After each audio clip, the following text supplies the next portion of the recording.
Bruce Klingner is a senior research fellow at the Heritage Foundation, joining us now live from Washington. Good to have you with us. The president has flown back from the White House, clearly confident this was a success, according to him, tweeting, and I quote, "North Korea is no longer a nuclear threat." How much has really been achieved, given that Kim Jong-un's father and grandfather made similar promises?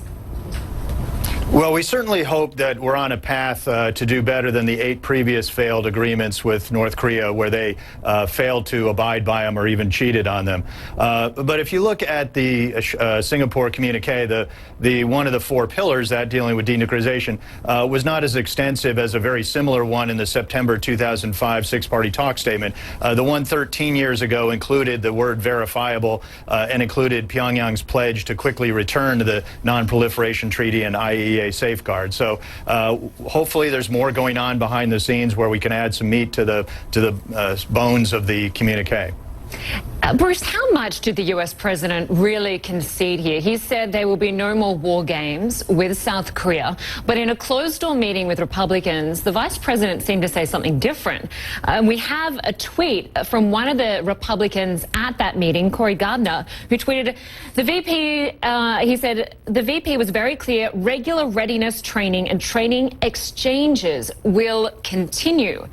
Now, the Vice President Communications Director is trying to clarify what that means, but it seems to be a lot of confusion about what exactly will happen going forward. Right, and apparently our South Korean ally was unaware of what would be said during the press conference, and it's unclear how expansive the president's comment was. But the U.S. has rejected North Korea's claims when it said in the past that these defensive exercises were war games or provocative. But the exercises, where there are 2 large-scale exercises every year, as well as really countless other joint exercises, those are critical for maintaining the Allied deterrence and defense against the North Korean threat.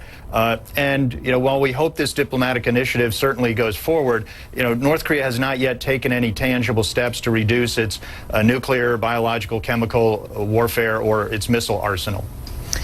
We saw during the summit that the U.S. administration released this Hollywood-style produced trailer showing the 2 leaders' heroes making history.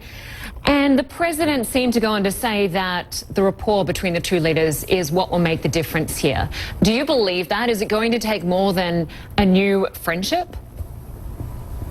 Well, the friendship is a good step, and we hope that it leads to a more extensive negotiations. One of the things I've always been critical of the 8 previous agreements with North Korea was that they were very different from the arms control treaties we had with the Soviet Union and the Warsaw Pact. The arms control treaties with the Soviets were very extensive, very detailed, very clear what everyone's requirements were, and they also had very robust verification regimes. So the agreements in the past with North Korea didn't have either detailed text or verification, so we're hoping to get that in it. It really is something we need to have to ensure that North Korea doesn't cheat again. So the U.S. Secretary of State Mike Pompeo is now in South Korea. Is it really going to come down to him to really nut out the details going forward? Well, he certainly has the lead on the negotiations, as well as the discussions, the direct discussions he's had with Kim. So whether it's at the Secretary of State level or the Special Envoy Sung Kim level or working level diplomats, I think it's probably going to be a multi-layer comprehensive negotiations and discussions with the North to hammer out the details that we need to really move forward. Yeah, certainly this is just the start. Bruce Klingner, good to have you with us.